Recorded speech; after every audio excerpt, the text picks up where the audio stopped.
ആദിവാസി ഊരുകളിൽ സംസ്ഥാന സർക്കാരിന്റെ ഓണക്കിറ്റ് വിതരണം ചെയ്തു. കൊല്ലം ജില്ലയിൽ അരിപ്പയിൽ വനസംരക്ഷണ സമിതിയുടെ നേതൃത്വത്തിൽ വിതരണം നടന്നു. രാജ്കുമാർ തയ്യാറാക്കിയ റിപ്പോർട്ട് കാണാം.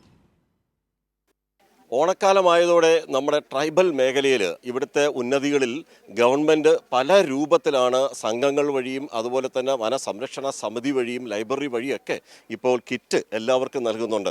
ഈ ഓണക്കാലത്തെന്നല്ല, ഒരിക്കലും ആരും പട്ടിണി കിടക്കരുത് എന്നുള്ള ഒരു സതുദ്ദേശം സംസ്ഥാന ഗവൺമെൻറ് മുന്നോട്ട് വെക്കുന്നു. അതിദരിദ്രരെ മുഴുവനും കണ്ടെത്തി അവർക്കാവശ്യമായ സഹായങ്ങൾ നൽകുന്നുണ്ട്. പ്രത്യേകിച്ച് ഇന്ന് വന്യജീവി ശല്യവും മറ്റ് വലിയ ഭീകരമായ പ്രശ്നങ്ങൾ നേരിടുന്ന ഒരു സമൂഹത്തിന് എല്ലാ കൈത്താങ്ങ് ആകുന്ന ഒരു രംഗം കൂടിയാണ് നമ്മൾ ഈ കാണുന്നത്.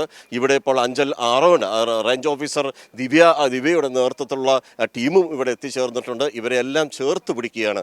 മാഡം, ഇപ്പോൾ ഏതൊക്കെ തരത്തിലാണ് ഇപ്പോൾ ഒരു ഓണാഘോഷം വരികയാണ്, ഇപ്പോൾ എങ്ങനെയൊക്കെയാണ് ഇവരെ സഹായിക്കുന്നത്?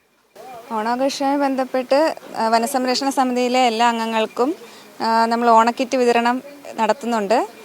ഈ പറഞ്ഞ പോലെ ആരും പട്ടിണി കിടക്കരുത്, ഓണക്കാലത്ത് മാത്രമല്ല എല്ലാ ദിവസങ്ങളിലും അവർക്ക് ഭക്ഷ്യധാന്യം ഉറപ്പാക്കുക എന്നുള്ള ഉദ്ദേശത്തോടുകൂടി നമ്മൾ തൊഴിൽ ദിനങ്ങൾ ഇവർക്ക് കൊടുക്കുന്നുണ്ട്.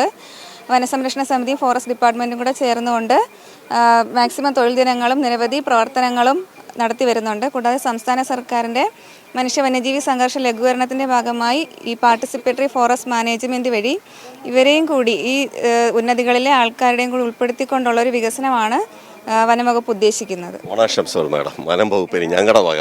അമ്മേ, ഹാപ്പി ആയോ? എന്താ തലയിലിരിക്കുന്ന എന്തൊക്കെയാ പറ?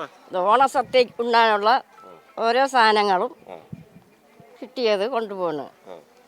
ഓണക്കാലത്ത് അമ്മ നല്ല സന്തോഷമായിട്ട് സദ്യ കഴിക്കും. കഴിക്കാം. അമ്മയുടെ പേരെന്താ? വനജാക്ഷി. എന്താ അമ്മേ പറയാനുള്ളത്? എനിക്ക് പറയാൻ, എൻ്റെ പേര് വിശാലാക്ഷി. ഞങ്ങളെ തൊഴിലുറപ്പ് ചെയ്താർക്കാ പൈസ കിട്ടിയില്ല. നമുക്ക് നമ്മുടെ സാറ് കൊണ്ടുവന്ന് തന്നപ്പം വളരെ സന്തോഷം. ഞങ്ങൾ തൊയ്യും. ഇത് ഇപ്പം പറഞ്ഞത്, ഈ അമ്മ പറഞ്ഞത് കൂടി കേൾക്കണം. തൊഴിലുറപ്പിനുള്ള പണം ഇതുവരെ കേന്ദ്ര ഗവൺമെൻറ് നൽകിയിട്ടില്ല.